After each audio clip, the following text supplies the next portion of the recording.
Thank you, honorable host and also honorable guest and distinguished ladies and gentlemen. And it's really a great honor to be here at this historical place.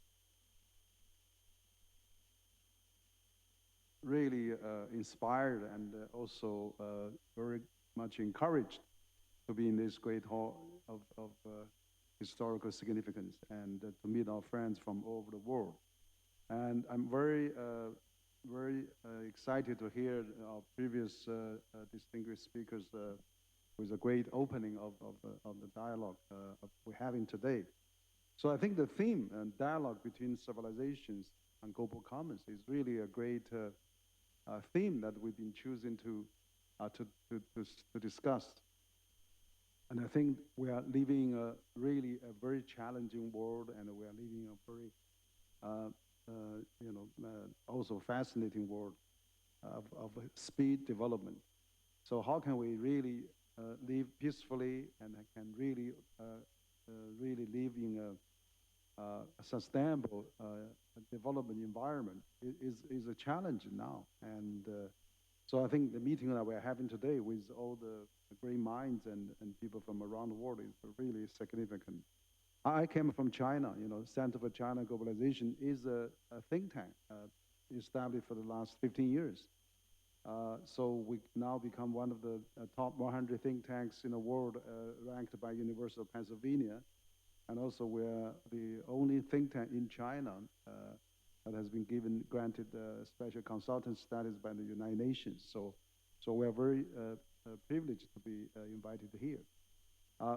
So what I would like, I just come out from Paris, from France, and I attended another meeting with a business community, and actually, people worry about what we are getting into uncharted waters now. And as we also hear from previous speakers, there's a lot of challenges, there's a lot of uncertainty, and the world is facing, after the 3 years of a pandemic, devastating. We have probably the largest worldwide virus war just finishing, and now we have a Russian-Ukraine war, and of course we have probably a new Cold War emerging. So we are really at the new historic moment, and where I think dialogue is really the theme of the day, and we have to stress that is significant enough. But I'm very pleased to see now, after the pandemic, we're having a lot of dialogues. Now we are seeing many European leaders coming to China, and Chinese leaders, as Steve mentioned, in Paris, President Macron also hosted the Chinese Premier Li Qiang, and he was also in Germany, and so we see the Chinese leaders are starting to come out. So really, and Center for China Globalization, myself and our team is also heavily engaged in dialogue.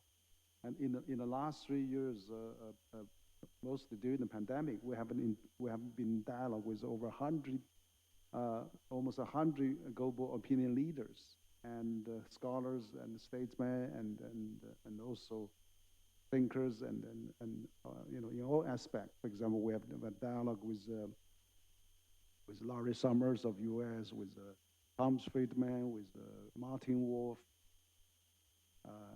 Joseph Nye, and Graham Allison, many of them, and Oscar Lamy, and so on. So we felt there's a great need for dialogue, and also we're very pleased to see Professor Jeffrey Sachs was in Beijing attending the China Development Forum. We also see, of course, Steve Howard led a big Australian delegation, was in Beijing. We will be able to host for dialogue. So I felt the dialogue is really the best vehicle. I mean, just like saying in Chinese, seeing is believing. Is really you have to have face-to-face meetings that really much better on that. So I want just to touch a bit on the subject we're having today, is that China's development holds a significant implications for the global commons. and the country's rapid development and increased global impact has really needs to be harnessed for the you know good and global common for peace and prosperity, and also particularly China's work on the sustainable development 2030 agenda, which I think Professor Sachs has contributed quite a bit on that as well, has made an enormous progress for China. Just the number one of SDG objective, which China's lifted 800 million people out of poverty in the last 4 decades.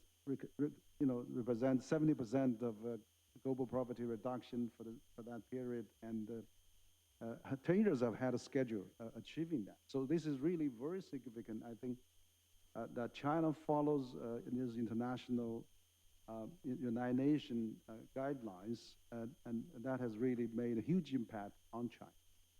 So I think now the world is really, we need more, how we can work together for develop the world and, of course, developing world. And China has the experience of developing, but also gradually we learn some developed experience. And as the most populous country in the world and then second largest economy. So I think China experience is really valuable, and then maybe we should have a better explanations, and then how that the logic of that, how that works, because the world is really big. I think if China is doing the right thing, for example, lift the poverty, that's really reduce a lot of the burden for the world. Just imagine China doesn't export refugees, doesn't export famine and all those things. It's probably contribute over 30% of a global GDP growth in the last 10 years, and continue to contribute as projected by the IMF in the next 5 years over 22% for the global GDP growth. So I think those are very significant, and so I think in the global dialogue that we need really have to address our own issues, and our own challenges, our own problems. Very, very important. So that one area I think China has done quite well. But still, of course, one of the challenges China facing now is how we preventing people return to the poverty. We need to sustain them. We need to keep lifting them, and we cannot just. This is not one shot goal. This is really. It's constantly we need to really combat and continue to make things work for China. And now we see some challenges because of COVID and all those slowing down the economy and the structural challenges as well. But I think on the whole that China experience was really very, very interesting. But then the second objective task China now is we're facing the climate change, which we all know that it's for example, Beijing last week has hit 41 degrees, historical high in the month of June. We see the climate change is impacting us, and it's not a remote future now. So I think China is really doing that. I think President Xi has mentioned at the United Nations a few years back that China going to achieve a carbon peak before, he was saying before, not by, before 2030, and then achieve carbon neutral before 2060. So hopefully we can achieve that ahead of schedule, and then really that needs a lot of work, because China now as the largest emitters in the world, we have to work together. I think not only China, but also US, EU, as three largest emitters in the world, we have to work together. And China has already, again, accumulated some experience. For example, we are now the largest clean vehicle producers in the world. China last year produced over 25 million automobiles. And now China become the largest exporter of clean vehicles. First quarter of that, China become the largest exporter of automobiles in the world. And also China has now has the best developed the area in the clean technology of wind power, solar power, and also hydropower. So hopefully those newly developed clean technology can be applied to the world, to other developing countries as well. So not only that, but also China has a 5G networks, have 4G, 5G networks. There's about 6 million 5G, 4G stations throughout China, and China also built the largest speed train networks across anywhere in China, and anywhere you go in China, it takes you a few hours now, and the total length of a speed railway in China is equal to the next 10 countries combined. So that kind of infrastructure capacity could be probably used for helping other countries, even maybe in the future helping the reconstruction of the Ukraine, if possible. So I want to just emphasize, to finish my short presentation is that, I mean, the war is really getting more closer. We are in an unprecedented time. We're not in the old days that we don't have to, you know, trade with each other, deal with each other. We just live our own life. But now the whole world is really highly intertwined, and we're in the 21st century. We have to really, work together, and then through dialogue, through the cooperation.